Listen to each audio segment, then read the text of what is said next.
Why spirit and a truth? Why? Before now, they were worshiping. You can do anyhow and you will come and do sacrifice. There is no connection between your sacrifice and your heart.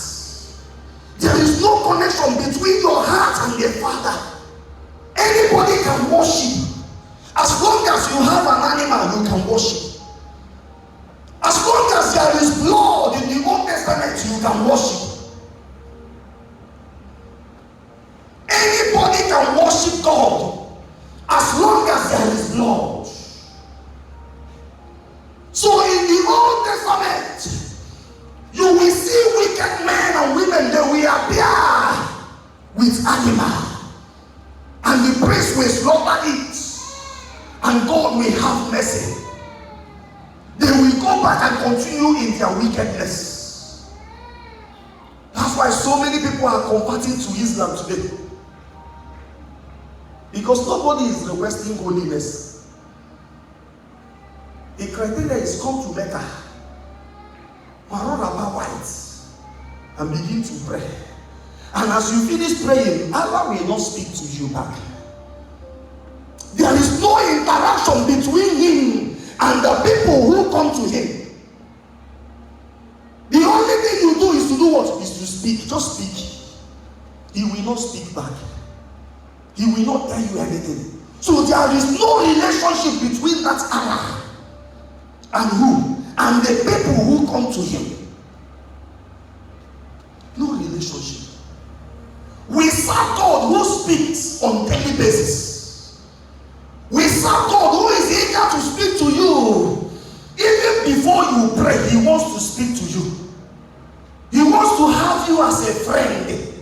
That's the God we are serving. Now he said to the woman that now is when the true worshippers shall worship the Father in spirit and in truth. For the Father seeketh such to worship him.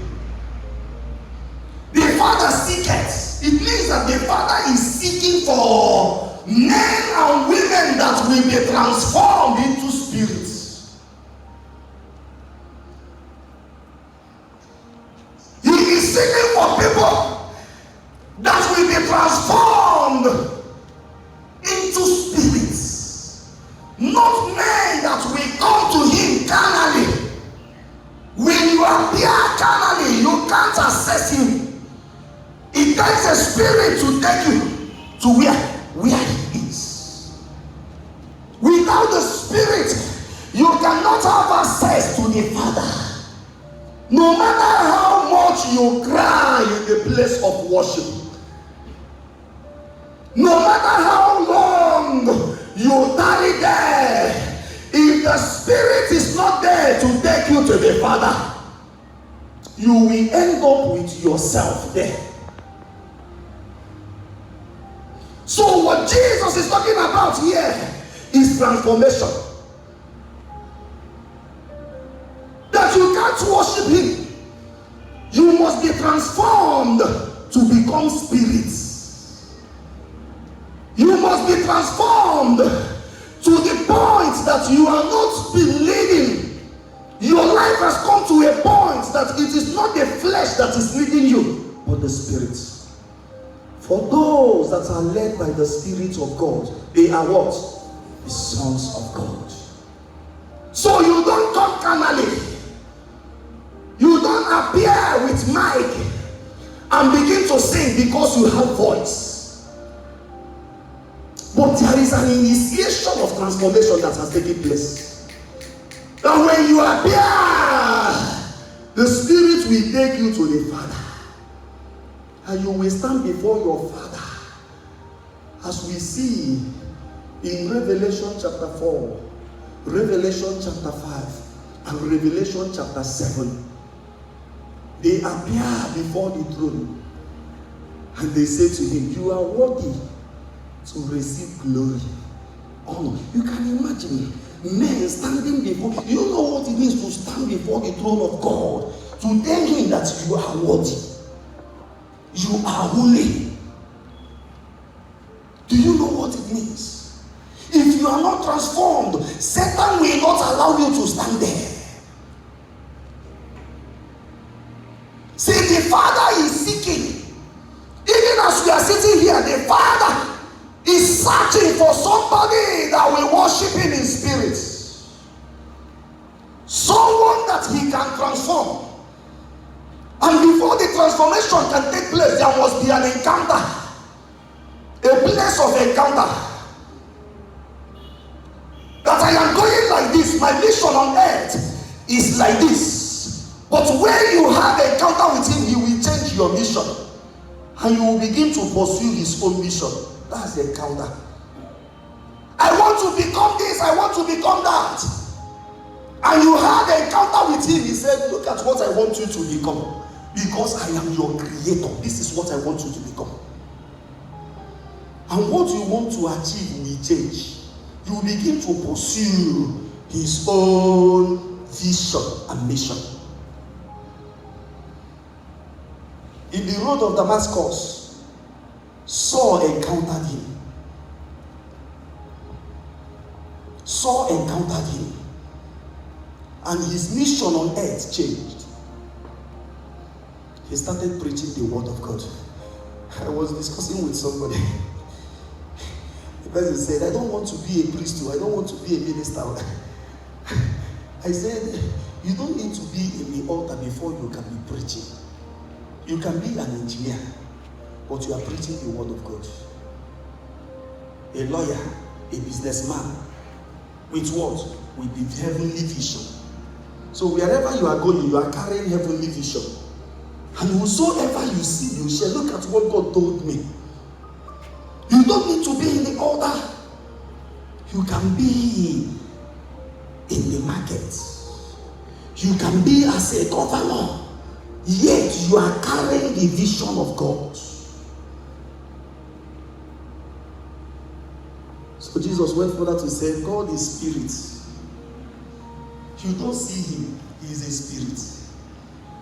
For you to have interaction with the spirit, you need to convert as spirit. Something must happen to you for you to interact with him. Say, God is spirit. And they that will worship him must worship in spirit and in truth. So I have explained being spirit, transformation, meeting Jesus. And at that point, Jesus will come and live inside of you. He will live inside of you according to Ephesians chapter 2, verse 21. Say that he lives in us. He lives in us by his spirit. And the Bible also saw, he said in Romans chapter 8, that it is the spirit that maketh intercession for us. We don't know what to pray. You can imagine when you want to pray, the spirit is not there. And you will open your mouth to waste your time. You will waste your time for 1 hour. The spirit is not there to interpret what you are saying.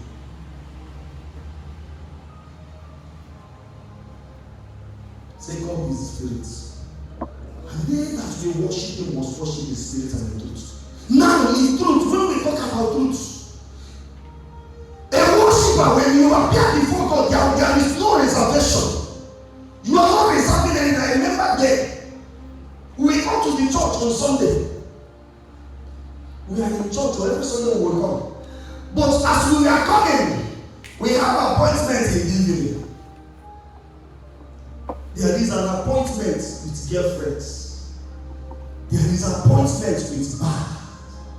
There is an appointment with so many things. So you are in the church, but you have appointment in the evening. So when they tell you worshiping, you raise your hand. And when you say in truth, you don't have the truth to stand. Because your appointment in the evening is appointment of sin. So there is no truth to stand in order to worship God. So any man that will worship him, that will give him correct worship, must be a man of truth. You are standing in the truth. You are appearing before God the way you are. God, look at me. A man of reservation, not one.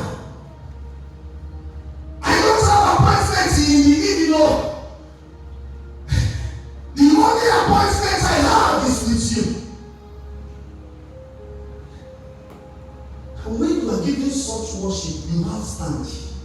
At that point, any declaration that you open your mouth to declare must come to pass. Because there is truth. There is no accusation from Satan. Satan cannot accuse you. So truth. Standing in the truth, no reservation. Coming the way you are in the presence of God. And when he looks at you, you will see a man being held by the Spirit. A man who is standing in the truth. A man whose feet has been planted in the truth. When he opens his mouth to pray and to cry, heaven pays attention. You know the case of Mary, a sister of Martha, in John chapter 11. You know, Martha came and said to Jesus, if you had been here, my brother wouldn't have died. But when Mary came, what did she do? She knelt down and worshipped and said the same thing Martha said. Lord, if you had been here, my brother wouldn't have died. And the woman started crying. As she was crying, her crying moved Jesus. Jesus started crying. The crying moved Jesus. Her cry moved Jesus. And Jesus said to her,